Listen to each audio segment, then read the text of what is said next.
Very good morning, children. This is Mr. Manish Sir, and today I am going to cover the remaining portion of the chapter Mother's Day from the book of Snapshot. We have explained up to page number 41.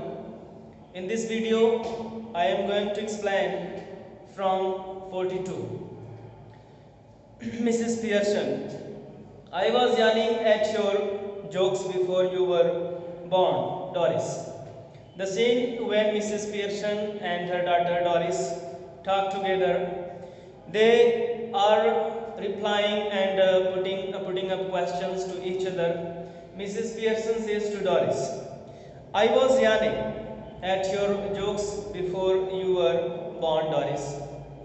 I have been yawning and enjoying such jokes and enjoys since that moment when you was born. Doris, almost tearful action. Doris is about to tear up because she doesn't like the way of her mom's talking. What's making you talk like this, Mom? Why are you talking like this? I don't like the way you talk to me. What have we done?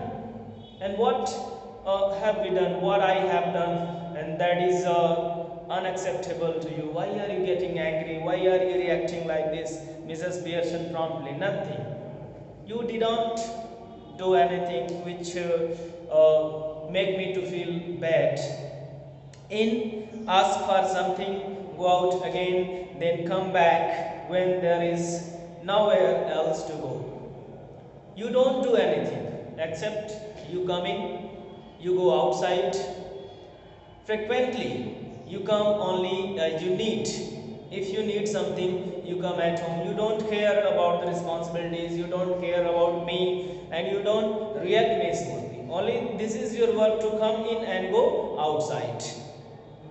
Cyril, aggressively, he gets angry and says, look, if you wouldn't get tea ready, then I'll find something to eat myself. Cyril says that if you are not going to make a cup of tea for me, I'll do it by myself. Okay, don't worry. Say, Mrs. Pearson, why not? It would be more better if you are going to do it by yourself. I'll not do it, and I'll not have to do it. It will be some space and vacant moment to get rest for me. Cyril, turning on his way to the kitchen, mind you, I think it's a bit thick. Cyril says when he leaves to the kitchen, he says to his mom, mind it, it is unbearable. It is more than need, or it is enough for me. Mind it. I have been working all day. And you can't bother for a cup of tea for me. Doris, same here. Doris also replies affirmatively and cooperating her brother Cyril. Yes, I also do hard work for the whole day. And see, she is reacting like this in a bad manner. It is not justified for us. Mrs. Pearson called me 8-hour day. Do you work for 8 hours? Yes, 8 hours day. And I don't, and don't forget it. Okay, don't forget that we work 8 hours in a day. Mrs. Pearson, I have done my 8 hours. Okay, I have done my 8 hours. If you proud of yourself to work for 8 hours, I have done that 8 hours. However, you are asking me to do more and more works. So is it negotiable? Cyril, that's different, Mom. Your work is different. Okay, means Cyril doesn't want to give any value to the works of his mom. Okay, he is very selfish. Okay, he is giving only importance to his own work. Doris, of course it is. Doris also agrees with Cyril. Of course, this is different. Mom, your work is different than us. Mrs. Pearson, it was different, but nowadays it is no more different. It's not 44 week for all now. Just watch it at the weekend when I have my 2 days off. Mrs. Pearson says that I'll work only 40 hours out of 1 week. Okay, within a week I'll work only 40 hours. Means 8 into 5 is equal to 40 hours. Means she will work only for 8 hours in a day. Including 5 days, it will be 40 hours. And she is also saying to get her to take off for 2 days, Saturday and Sunday, weekend. And Doris and Cyril exchange alarmed glances, and then they stare at Mrs. Pearson, who returns their look calmly. Both children, Doris and Cyril, they are confused. They are gazing and having glance at each other and the expressions of Mrs. Pearson. What is going on? Why is she talk loudly? Why is she reacting like this? What's wrong with her? They are completely surprised. Cyril must grab something to eat. Look as if I'll need to keep my strength up. If I'm not going to eat something, I'll not be able to stand on my own feet. So I must search for something to eat. He exists to kitchen, Doris. Moving to the settee anxiously, Mummy, you don't mean you are not going to do anything on Sunday and Saturday? Doris, she goes near her mom and asks, Mom, are you really not going to do anything on Saturday and Sunday? Mrs. Pearson, no, I don't mean so. A bit of cooking and make a bed or two and do a bit of cooking as a favor. For your betterment, I'll do something, okay, like making bed. I'll make your bed ready. I'll cook something for your favor. It's better for you, okay. For your betterment, I'll cook something. Which means, of course, I'll have to be asked very nicely. But you will have to ask me very nicely and so lovingly, or else I'll not do anything on these both days, weekend. And thanked for everything and generally made a fuss of. And you both will have to give thanks to me. Okay, if you are going to order, if you are ordering me in the way of anger, and just you will be more and more selfish, I will not be there to do anything for you both. All I will do will be paid thankfully and lovingly. It means you have to say nicely. And but any of you 40 or a weaker who accept to be wedded and waited on hand and food on Saturday and Sunday with no thanks for it are in for nasty disappointment. But both of you will be aware about weekend. If you will wait on your foot and hand to give orders and you will wait for the things just like a cup of tea and the responsibilities, and you will require, you will be in a nasty disappointment. You are going to be disappointed and frustrated on Saturday and Sunday. I will not be there. Most of the works to be done by you both. Only I will cook something for your betterment. I will make your bed ready. Nothing except it. Might go off for the weekend perhaps, and I may go outside for 2 days, so vacation. Okay, maybe I'll go outside on Saturday or Sunday. Doris, aghast, go off for the weekend? Surprisingly, she replies, what? Are you going outside for 2 days? Saturday and Sunday. Mrs. Pearson, why not? Why? I can't go. I could do with a change. I didn't any change in my life. Stuck here day after day. I am busy for everything. Doing works, taking your responsibilities, looking after you both. I didn't any vacation. And after a week, I stuck.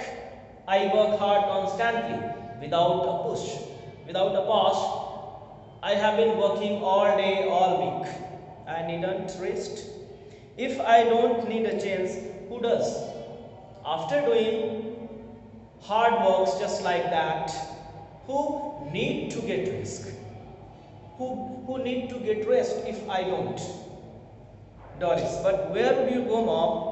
Who would you go with? Where will you go and who will be your company? Mrs. Pearson replies, that's my business. Okay, it depends on me with whom I'll go or not. You needn't to ask anymore. And you should go with, do you? That's my business. You don't ask me where you should go and who you should go with. Do you? You don't ask me. When you go outside, being my daughter, you ought to ask me whether you should go or not. But you don't ask to me. Why? So why should I ask you? Doris says, that's different, Mom. Eventually, Doris doesn't accept the way of her manner and the way of her behavior. Okay, most of the time she says that's different. She is not paying attention what her mom wants to learn her. Mrs. Pearson, the only difference is that I am a lot older and better able to look after myself. And you? So it's you who should do the asking. Mrs. Pearson says, I am more older than you, okay, and I can look after myself more better than you. So you should ask me, not I. Doris, did you fall or hit yourself with something? Have you got wound? She hesitates and she doubtfully asks a question that, have you got wound? Or something else, Mrs. Pearson? No, but I'll hit you with something, girl. Okay, I have not got any kind of wound, but I'm going to hit you if you put up such as foolish questions to me. If you don't stop asking silly questions, ready to cry. Okay, when she denies Doris not to put up silly questions to her, she is about to cry. Doris is about to cry. Doris, this is awful. You are treating me very badly, Mom. I don't like your face. Mrs. Pearson, Corley, stop blubbering. You are not a baby. Stop crying. You are not a baby. Doris stares at her open-mouthed, ready to cry. And Mrs. Pearson says, you are not a baby. If you are old enough to go out with Charlie's friends, you are old enough to behave properly. Now stop it. Mrs. Pearson says that if you are enough older to go outside with Charlie's friends to wander here and there, you are able to take your own decisions related to your life, then you should also behave like elders. George Pearson enters lift. He is about to 50, fundamentally decent but solemn, self-important, pompous. Preferably, he should be a heavy, slow-moving type. He notices Doris's tears. Mrs. Pearson's husband, George, comes to home in the lift. He is about to 50 years old, fundamentally decent but solemn. He is a very serious person, self-important. He gives importance to his own work. from bus. Preferably, he should be a heavy, slow moving type. His personality is very sinister and he moves very slowly. He notices his daughter's tears. George, hello, what is this? Can't be anything to cry about. Mr. George says that, why are you crying? There is no reason for crying. It seems no reason for your cry. Doris, you will see. Doris says that you will see next what happens. Doris runs out, left with a sob or two on the way. George stares after her a moment. Doris left to the kitchen. George stares at her and he puts up question. What did he say? You will see.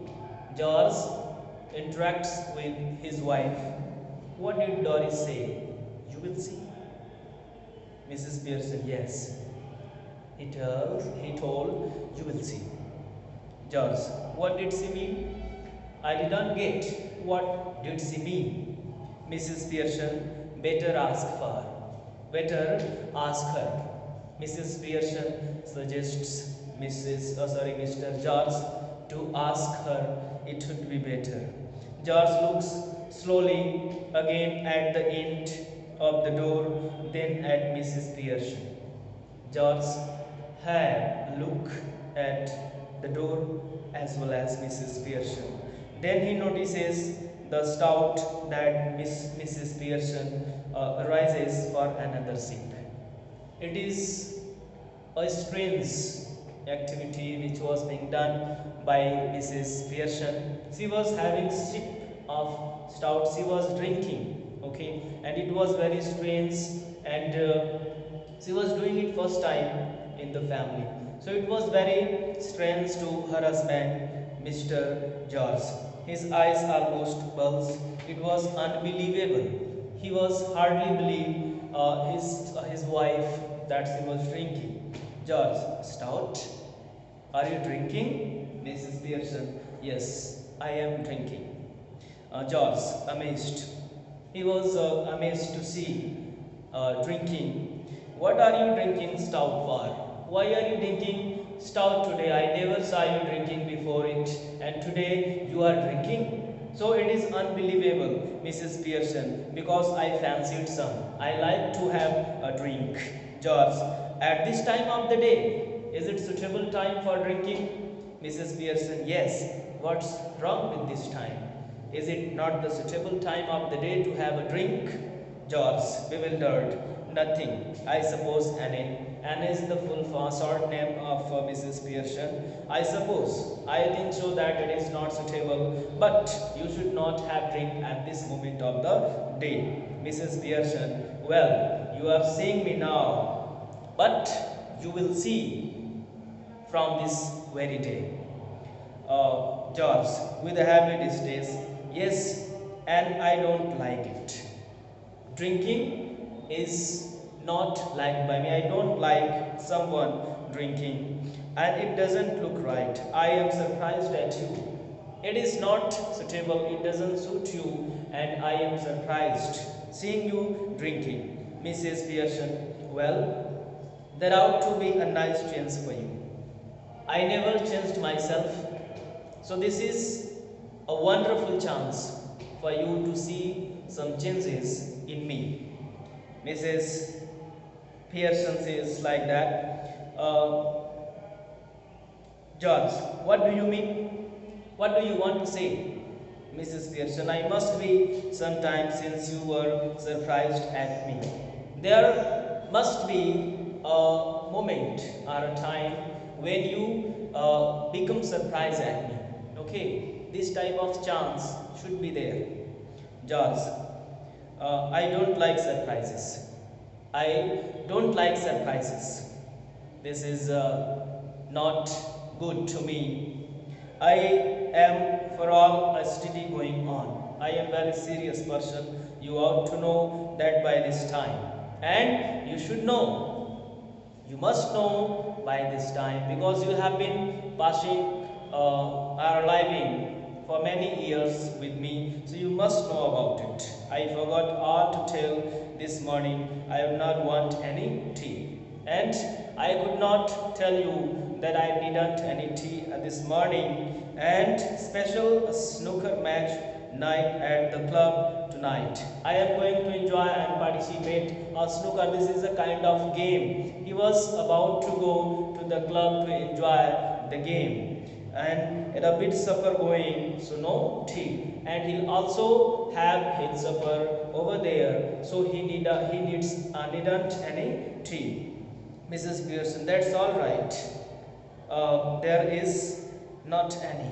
Okay, it's quite good because there is no cup of tea. George, astonished. You mean you didn't get it ready? It means you did not prepare a cup of tea today. Mrs. Pearson, yes, and a good thing too, as it's turned out. And it's a good thing that you are going outside. Mrs. Sorry, George, that's all very well, but suppose I wanted some. But what will you do if I wanted some? If I demand a cup of tea, what would you do? Mrs. Pearson, my godness, oh my God. Listen to the man, annoyed because I don't get a tea for him that he doesn't even want. He's also getting annoyed for that which he needn't. Okay, he doesn't want a cup of tea, and I have not prepared it. However, he's getting annoyed. What would you do if I want it? Oh my God. You ever tried that at the club? George, try what at the club? What are you talking about the club? Mrs. Pearson, going up to the bar and telling them you don't want a glass of beer, but you are annoyed because they haven't already poured it out. Will you do as you are doing with me? Will you ask for that, for a glass of beer which you needn't at the beer bar? Try that them. See what you get. I don't know. Sorry, I don't know what you are talking about. Mr. George says that I have no idea what you are talking about. Mrs. Pearson, they laugh at you even more than they do now. That's it for the day.